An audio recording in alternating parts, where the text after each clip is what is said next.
एक बार की बात है, एक छोटे से गांव में एक आदमी रहता था। उसके घर के पास में एक पहाड़ था, जहां पर वो रोज सुबह जाता।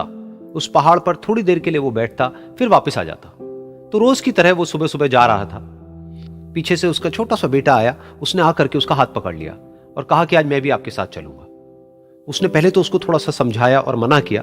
कहा कि जो रास्ता है वो बहुत ही छोटा है और चढ़ाई बहुत ज्यादा है, तो तुम मेरे साथ नहीं चल पाओगे। लेकिन फिर जब उस बेटे ने जिद करी तो पिता मान गया। तो दोनों पहाड़ पर चढ़ने लगे। पिता ने बेटे का हाथ कस के पकड़ा हुआ था। लेफ्ट साइड में पहाड़ थे, राइट साइड में खाई थी और रास्ता बहुत ही छोटा था।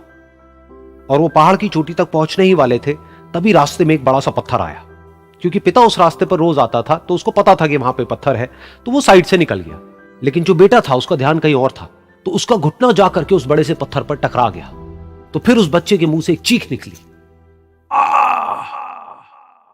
और जैसे ही वो चीखा, उसकी आवाज उन पहाड़ों में गूंजने लगी। इससे पहले उस बच्चे ने कभी भी अपनी आवाज की गूंज नहीं सुनी थी, तो उसे समझ नहीं आया कि क्या हो रहा है। वो अंदर से थोड़ा सा घबरा गया। उसे लगा कि शायद कहीं कोई है जो छुप करके उसको देख रहा है और उसका मजाक उड़ा रहा है। फिर उस बच्चे ने बोला, कौन हो तुम? कौन हो तुम? तो जब उस बच्चे ने इस गूंज को सुना, उसे गुस्सा आ गया। उसे लगा कि कौन है ये जो मेरा मजाक उड़ाए चले जा रहा है। फिर उसने गुस्से से कहा, मैं तुम्हें छोड़ूंगा नहीं। और फिर जैसे ही उसने इस गूंज को सुना, वो घबरा गया। उसके पिता समझ गए थे कि क्या हो रहा है। उसने अपने पिता का हाथ कस के पकड़ लिया और उनसे पूछा, कौन है ये जो मुझे इतना तंग कर रहा है? कौन है ये जो मुझे इतना डरा रहा है? तो उसके पिता थोड़ा सा मुस्कुराए और उन्होंने खाई की तरफ देखा और जोर से बोला, मैं तुमसे बहुत प्यार करता हूं।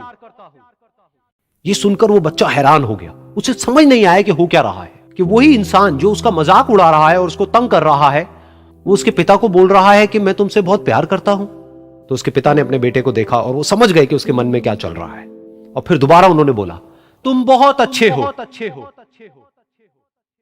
और ये सुनकर उनका बेटा भी थोड़ा सा मुस्कुराया और पूछा अपने पिता से कि ये क्या हो रहा है। और फिर उसके पिता ने अपने बेटे को समझाया, ये जो आवाज तुम सुन रहे हो ना, ये किसी और की नहीं है, ये तुम्हारी ही आवाज है जो कि पहाड़ों में गूंज रही है। और तुम्हें अपनी ही आवाज सुनाई दे रही है। जैसा तुम बोलते हो ठीक वैसा ही तुम्हें सुनाई देता है।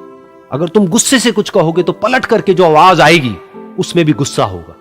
लेकिन अगर तुम कुछ अच्छा कहोगे तो वो आवाज भी अच्छी होगी। बिल्कुल इसी तरह से हमारी जिंदगी में भी होता है। जैसा तुम अपने मन में इस जिंदगी के बारे में सोचते हो, ये जिंदगी तुम्हारे लिए बिल्कुल वैसी ही हो जाती है। अगर तुम मन ही मन अपने आप को ये बोलते रहोगे कि मेरी जिंदगी तो बहुत ही बुरी है, तो तुम्हारी जिंदगी सच में बुरी हो जाएगी। और अगर तुम अपनी जिंदगी से प्यार करोगे तो तुम्हारी जिंदगी भी तुमसे प्यार करेगी। ये बात उस बच्चे के दिमाग में घर कर गई और फिर वो दोनों उस पहाड़ की चोटी पर गए। लेकिन बच्चे के दिमाग में यही बात घूम रही थी। और फिर वो बच्चा खिलखिला के हंसा और उसने अपने दोनों हाथ खोले और अपनी पूरी ताकत से बोला, मैं तुमसे बहुत प्यार करता हूं।